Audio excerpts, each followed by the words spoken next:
Uno de los temas más sensibles en cualquier discusión constitucional, ya sea por reformas, ya sea por una nueva constitución, ojalá que esta última opción no se dé gracias a la victoria del rechazo, tiene que ver con el Estatuto de las Fuerzas Armadas.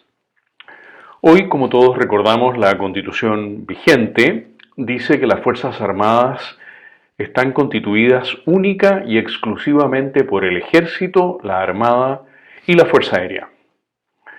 Y se agrega que la incorporación a las plantas y dotaciones de las Fuerzas Armadas y de Carabineros solo podrá hacerse a través de sus propias escuelas. Y estos criterios hoy vigentes son los mismos que la expresidenta Bachelet incorporó en su proyecto constitucional. Llama la atención que en el memorándum del presidente Piñera no haya una línea sobre este tema, lo cual es sumamente delicado, revela la falta de interés, la falta de sintonía del presidente Piñera y de sus principales asesores con este que es un tema de alta sensibilidad y de gran importancia nacional. ¿En qué materias podría haber influencias o foráneas o nacionales para darle la vuelta al actual estatuto de las Fuerzas Armadas? Pensemos, por ejemplo, que la actual constitución bolivariana de la República de Venezuela dice que la Fuerza Armada Nacional está integrada por el Ejército, la Armada, la Aviación y la Guardia Nacional. Instrumento, como todos podemos entender, de muy fácil utilización política si llega a quedar consagrado un cuerpo de esa naturaleza en un eventual nuevo texto constitucional.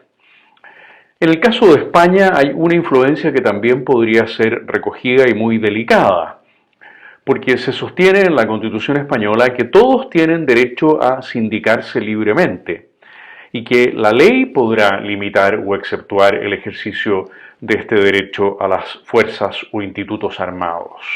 Queda, por lo tanto, en manos del legislador establecer esa facultad o esa restricción.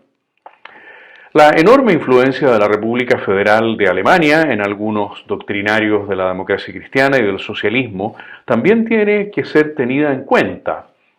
Ahí se establece en la Constitución alemana que el ministro de Defensa, que es siempre un civil, es la única y máxima autoridad de las Fuerzas Armadas, que él nombra a los comandantes en jefe de las distintas ramas y que puede removerlos en cualquier momento sin dar motivos.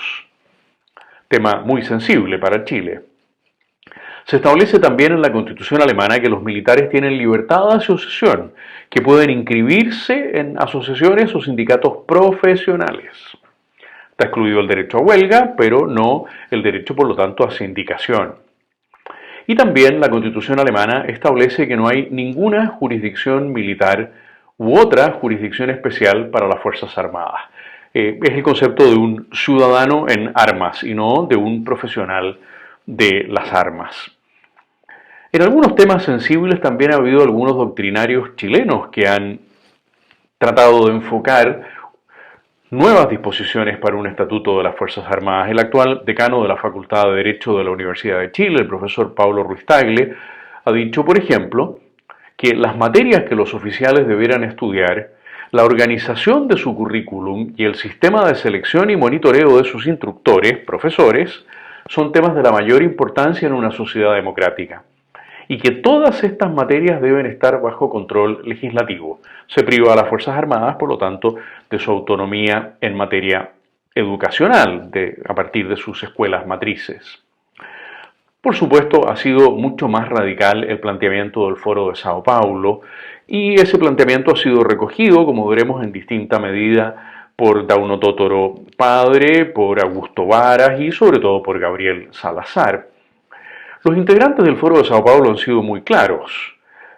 Han dicho, las Fuerzas Armadas son un instrumento de dominación de los bloques dominantes y por eso se requiere de una nueva concepción, de un nuevo modelo para las Fuerzas Armadas, al fin de amoldarlas a los objetivos del socialismo.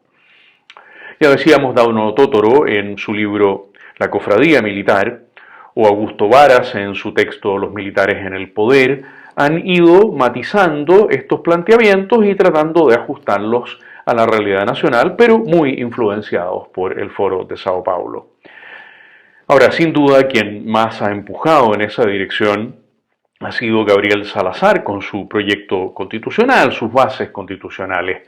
Ahí Salazar ha dicho textualmente: deberá crearse un sistema educativo y de control permanente por parte de las asambleas ciudadanas regionales y del Senado sobre las Fuerzas Armadas, de modo que éstas se formen y actúen siempre en correspondencia y lealtad con los intereses manifiestos de la ciudadanía, vaya uno a saber lo que es eso, y no en su contra. No pueden, por lo tanto, autoeducarse gremialmente. Es la ciudadanía la que debe educar a los militares, gracioso, ¿no? Y sigue Salazar: las Fuerzas Armadas deberán participar en las asambleas ciudadanas, especialmente locales y regionales. Las politiza, por lo tanto. Finalmente, Salazar, respecto del cuerpo de carabineros, dice que, bueno, seguirá teniendo funciones preventivas y de acción operativa en torno a los delitos criminales, delitos comunes, supongo que he querido decir, que va a disminuir, por supuesto, el cuerpo de lo que él llama servicios especiales, que van a quedar esos servicios solo sujetos a la dirección de las asambleas regionales con consulta al gobierno central. Y lo que es más simpático, Salazar establece que el orden público deberá ser supervisado y controlado por la misma ciudadanía. Todas estas influencias en materia de composición de las Fuerzas Armadas, de designación y remoción de sus comandantes en jefe, de ingreso a sus escuelas matrices y del modo en que esas escuelas matrices pueden educar a sus futuros oficiales, suboficiales y especialidades. Y sobre todo esta idea de desvincularlas de su carácter no deliberante y transformarlas en órganos del socialismo vinculados a asambleas regionales y a la ciudadanía, van a estar en la discusión constitucional y son temas, como todos comprendemos, de especial relevancia. Por eso es tan lamentable que el presidente Piñera, en ese precario memorándum que ha escrito sobre sus ideas constitucionales, no haya consignado ni una sola línea sobre este tema.